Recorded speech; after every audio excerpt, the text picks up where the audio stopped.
اگر دستم رسد با چرخ گردون از او پرسم که این چون است و وان چون.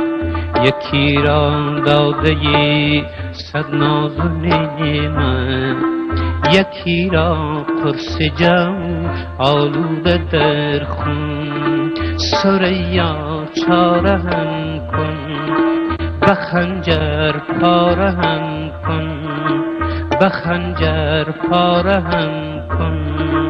اگر از من بدی بی وفایی، بکش خنجر سرم صد پارم کن، بکش خنجر سرم صد پارم کن.